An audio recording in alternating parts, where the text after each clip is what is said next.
ये धमकी दी जा रही है। हालांकि भारत पर इसका कोई असर नहीं पड़ने वाला है, क्योंकि भारत को जो करना है वो कर चुका है और आगे क्या करना है उसकी बड़ी तैयारी की जा रही है। तो पाकिस्तान की इस गिदड़ भपकी का भारत पर फिलहाल कोई असर नहीं पड़ने वाला है, क्योंकि भारत ने कल सीसीएस की बैठक में पाकिस्तान पर 5 बड़े प्रतिबंध लगाए हैं। पाकिस्तान की मुश्किलें बढ़ी हैं इससे, और उसके बाद पाकिस्तान ने गिदड़ भपकी दी है कि वो शिमला समझौता ही खत्म कर देंगे, लेकिन भारत पर इसका कोई असर नहीं पड़ने वाला है। लेकिन इन सब के बीच कैसे लगातार पाकिस्तान की ओर से सफाई सामने आ रही है ये भी आपको बता देती हूं, क्योंकि खौफ में आ गया है पाकिस्तान और लगातार खुद को साबित करने के लिए कि उसने कुछ नहीं किया है एक एक बयान सामने आ रहे हैं। पहले सैफुल्लाह को मैदान में उतारा, उसके बाद अब पीओके के प्रधानमंत्री की ओर से भी बयान सामने आया। अनवरुल हक क्या कह रहे हैं ये आपको बताऊंगी। आसिम मुनीर अपने ही देश में घिर गए हैं, क्योंकि आसिम मुनीर पर वहां के पत्रकार सवाल खड़े कर रहे हैं, वहीं दूसरी ओर वो ऐसे लोगों को मैदान में उतार रहे हैं जो उनको उनकी बैकिंग कर रहे हैं, उनको बचाने की कोशिश कर रहे हैं। मुनीर ने नैरेटिव वाला खेल शुरू कर दिया है, यानी उन लोगों को मैदान में उतार दिया है जो सिर्फ और सिर्फ आसिम मुनीर के कहने पर चलते हैं और पाकिस्तान को बचा रहे हैं वो सभी लोग। पीओके की कठपुतली पीएम को आगे कर दिया गया है।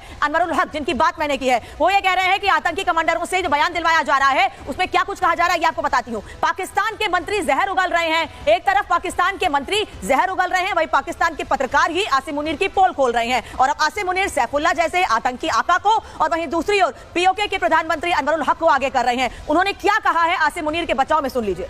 पाकिस्तान से चाहे जैसे भी इस तरह के बयान दिया जाए, जितने लोगों से ऐसे बयान दिए जाए, एक बात तो साफ है कि पाकिस्तान से ही निर्देश दिया गया था, जिसके बाद पहलगाम में नरसंहार हुआ है, कई लोगों की जान ली गई है। ऐसा क्यों ये भी बता दूं आपको। पहलगाम हमले की साजिश को लेकर बहुत बड़ा खुलासा हुआ है, भारत के पास इसके बाकायदा सबूत भी हैं। पाकिस्तानी सेना और आईएसआई के इशारे पर यह पूरा हमला हुआ है। लश्कर तैयबा और जैश ए मोहम्मद ने इसकी साजिश रची है और उसे एप्लीकेबल किया गया है। छोटे छोटे हिट स्क्वाड का इस्तेमाल करके यह हमला किया गया है। हमले को अंजाम देने के पीछे लश्कर का मुखौटा टीआरएफ है। टीआरएफ का हिट स्क्वाड और फल्कर स्क्वाड हमलों में माहिर है और इसीलिए हमले में उनका इस्तेमाल किया गया है। इन स्क्वाड के आतंकियों के पास आधुनिक हथियार होते हैं, इसलिए AK-47 का इस्तेमाल यहां पहलगाम में हमले के लिए किया गया है। इन आतंकियों को टारगेट किलिंग के लिए तैयार किया गया है और इसीलिए इन्होंने एक एक करके लोगों से धर्म पूछकर उन पर हमले किए हैं। जंगली और ऊंचे इलाकों